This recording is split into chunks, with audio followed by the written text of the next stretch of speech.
এই দুটো হচ্ছে একই যেহেতু একই হাইটের। এখন তুমি দেখো তো এই দুটো বেস ডায়ামিটার কোনো পার্থক্য আছে? এই দুটো বেস ডায়ামিটার কোনো পার্থক্য আছে না। তো এই যে বেস ডায়ামিটারটা কখনো কখনো পুরো ইঞ্জিনে একটা ছোট থাকে একটা বড় থাকে। ইনলেটটা বড় হতে পারে, আবার অনেক সময় এক্সজস্টটা বড় হতে পারে। এটা কিছু যুক্তি আছে। ইনলেট বড় হওয়ার যুক্তি হলো যে আমাকে ইনলেটে কি হয়, বাতাস সাকশন করে, সাক করে, মানে ইনটেক করতে হয়। তখন আসলে আমাকে বেশি ওপেনিং থাকলে সাকশনটা সহজ হয়। আবার সিমিলারলি এক্সজস্টের সময় কি হয়, আগুন ধরে যায়, ধোঁয়া তৈরি হয়, ভলিউম বেড়ে যায়। ঠিক আছে, ধোঁয়া তৈরি হলে ভলিউম বেড়ে যায়, কালো ধোঁয়া। তো এই ধোঁয়াটাকে বের করতে হবে, স্মোকটাকে বের করতে হবে। স্মোকটাকে বের করার জন্য তোমাকে হচ্ছে ওইখানে আবার অনেকে বলে যে আমাকে বড় স্পেস রাখতে হবে, ফাঁকা রাখতে হবে। তো এই জন্য এক্সজস্টটা বড় হতে পারে। আবার অনেকে বলে যে ইনলেটটা ছোট হতে হবে, সরি বড় হতে হবে, এক্সজস্টটা ছোট হতে হবে। কারণ কি, এক্সজস্টের সময় পিস্টন কোথায় কই যায়, বিডিসি থেকে ডিডিসি যায়। তার মানে সে অলরেডি একটা প্রেশার ক্রিয়েট করতেছে, ধাক্কা দিচ্ছে, ওই ধাক্কার কারণে অলরেডি ধোঁয়াটা বের হয়ে যাবে। ঠিক আছে, এরকম বলা হয় অনেক সময়। সো এই জন্য অনেক সময় ইনলেটটা ছোট থাকলে সমস্যা হয়। সো দেয়ার ইজ মানে ডিসক্রিপেন্সি আছে মতামতে। সো এইটা নিয়ে অরিড হওয়ার কিছু নাই। সো তুমি এই যে বেস ডায়ামিটার দিয়ে যে তুমি বুঝতে পারবা যে এটা ইনলেট বা এক্সজস্ট, এটা আসলে শিওর না। তবে এক্সজস্ট বোঝার একটা উপায় থাকতে পারে, সেটা হচ্ছে এক্সজস্টটা যেহেতু ধোঁয়া বের হয়, ধোঁয়া কী হয়, কালো হয়। সো এক্সজস্ট বাল্বের মধ্যে কী থাকবে, মানে চেহারাটা কী হয়ে যাবে, কালো হবে। তো এটা দেখে তুমি বুঝতে পারবে। ঠিক আছে, তার মানে এটাকে বাইরে থেকে বোঝা যাবে, কারণ এটা তো থাকে ভিতরে। যখন ইঞ্জিন তুমি যদি ডিসমেন্টাল করো, মানে সেপারেট করো পার্টস, তখন হয়তো বুঝতে পারবে। ঠিক আছে, সো এক্সজস্ট বাল্ব এবং ইনলেট বাল্ব, এখানে বাল্ব স্প্রিং আছে, দেখো স্প্রিং, বাল্ব স্প্রিং আছে এই যে দেখো, ধরো না না না, এটা স্প্রিং না, কিন্তু এটা স্প্রিং না, এটা একটা অন্য জিনিস। এটা হচ্ছে আমাদের কুলিং সিস্টেমের সাথে জড়িত। হ্যাঁ, এটা হচ্ছে থার্মোস্ট্যাট ভালভ। আচ্ছা, এখানে স্প্রিং দেখানো যে আমাদের স্প্রিং আছে এখানে। তোমরা এই স্প্রিংটার হেড দেখছো না, এই যে দেখছো, এই যে স্প্রিং এর সাথে এটা আসলে ভালভ আছে। ভিতরে যে ভালভের স্টেম আছে না, এই যে বললাম না স্টেম, এইভাবে আছে। তো এটা স্প্রিংটা ধাক্কা দিতে হবে আসলে। হ্যাঁ, এখানে যে ক্যাপের মতো আছে, এটাতে ধাক্কা দেয় আসলে। ধাক্কা দিলে তখন এটা কম্প্রেস হয়, জুড়ে ধাক্কা দিলে দেখবা যে এটা তখন এই যে ভালভগুলো তখন কি হয়, এইটা কিন্তু বোঝা যাচ্ছে। একটা বড় একটা ছোট, একটা বড় একটা ছোট। তো এটা সাধারণত হচ্ছে এটা এক্সজস্টের দিকে আছে। তো এটা এক্সজস্ট, যেটা এক্সজস্টের দিকে থাকবে সেটা এক্সজস্ট বাল্ব, যেটা ইনলেটের দিকে থাকবে সেটা হচ্ছে ইনলেট বাল্ব। এইটা কিন্তু এই যে সিলিন্ডার ব্যবস্থা, সিলিন্ডার ব্যবস্থা মানে সিলিন্ড্রিকাল। এখন এটা কিভাবে থাকে আসলে, কি করে আমাদের ব্লক দেখো না, সিলিন্ডার ব্লক, এই যে সিলিন্ডার ব্লক, এটা কোথায় থাকে, সিলিন্ডার ব্লকের নিচে থাকে না, কোথায় থাকে, হরিজন্টালি উপরে। ওটা চিন্তা করো না, বাদ দাও, এটা করতে করো, হরিজন্টালি থাকবে উপরে, মানে এইভাবে উপরে বসে থাকবে, তাই না, উপরে বসবে, উপরে বসবে। ওই যে তোমার ওই যে উপরে আসতে আমি উপরে বসবো। তাহলে আমরা বাল্ব দেখলাম, স্প্রিং দেখলাম, তারপর সিলিন্ডার হেড, এই যে এটা পুরোটা সিলিন্ডার হেড, এই পুরোটা সিলিন্ডার হেড। এখন আরেকটা জিনিস আছে তোমার, এই ধরনের কিছু জিনিস আছে। এটা কি জিনিস, এটা পরে আবার ছবিতে আসবে, কিন্তু আমি তোমাকে একটা জিনিস বলতে চাচ্ছি, সেটা হচ্ছে মনে করো দুইটা জিনিস, দুইটা সেপারেট পার্টকে তুমি যখন অ্যাটাচ করবো, তখন এই আমরা নাট বোল্ট চিনি তো না, নাট বোল্ট চিনি না, নাট বোল্ট, কোনটা নাট কোনটা বোল্ট, তো লম্বাটা নাট, লম্বাটা আর ছোটটা,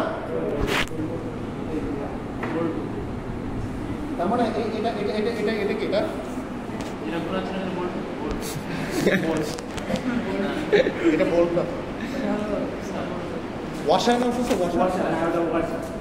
ওয়াশার কাইন্ড অফ হচ্ছে গ্যাসকেট। মানে আমরা যখন এটা কোথাও লাগাই তখন আরেকটা, হ্যাঁ, পুরো যেন ফাঁকা না থাকে সেই জন্য আমরা ওয়াশার ব্যবহার করি।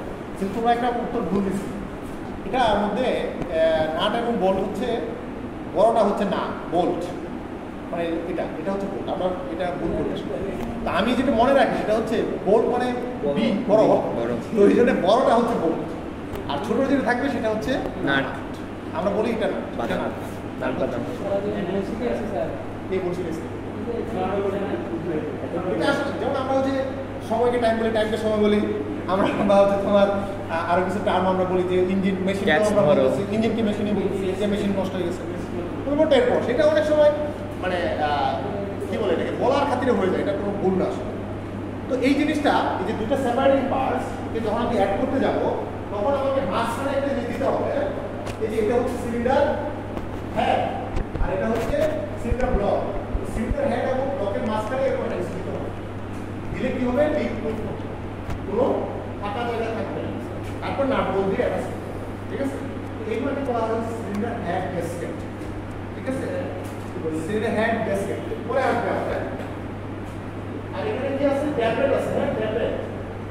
আচ্ছা তোমাদের কি যখন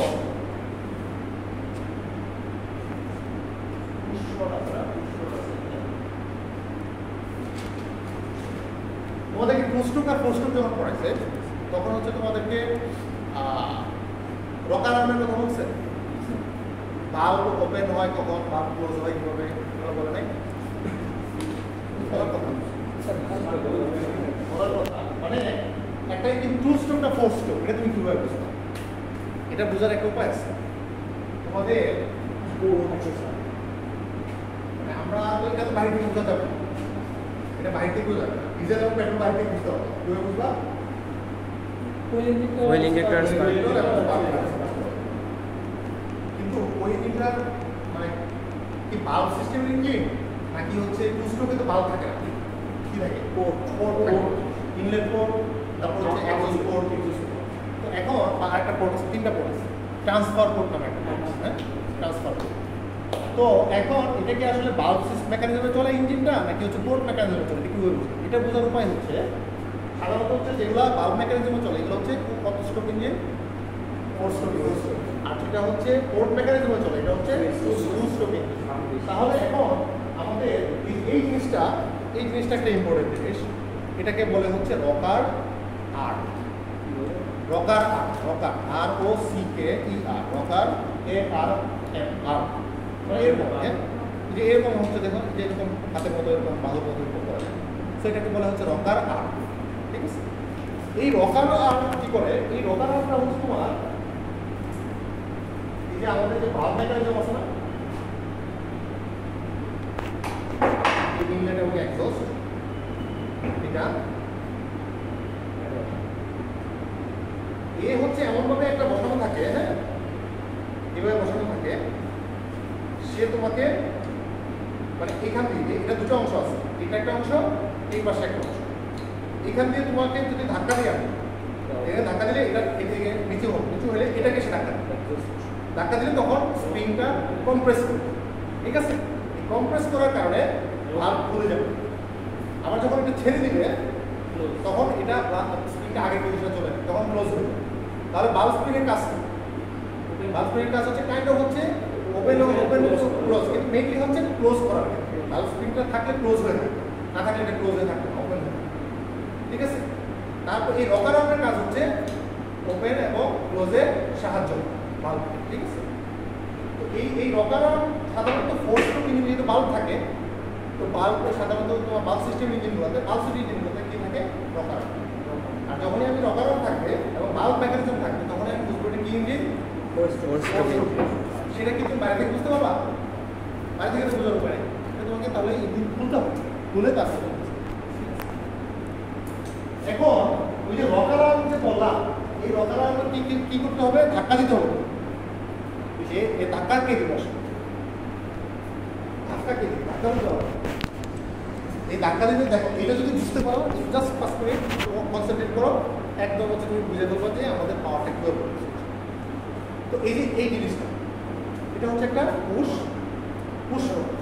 যেটা ধাক্কা দিচ্ছে, এই যে, ঠিক আছে? আমরা দুইটা পুশ করলাম, একটা রকার আর্মে দুইটা করে যেহেতু আলু আছে আমরা দুইটা পুশ করলাম। এখন তুমি দেখো আরেকটা জিনিস ট্যাপেট এই যেগুলো না সেগুলো এরকম না, ট্যাপেটটা সেগুলো দেখছো না এরকম না, এই ট্যাপেট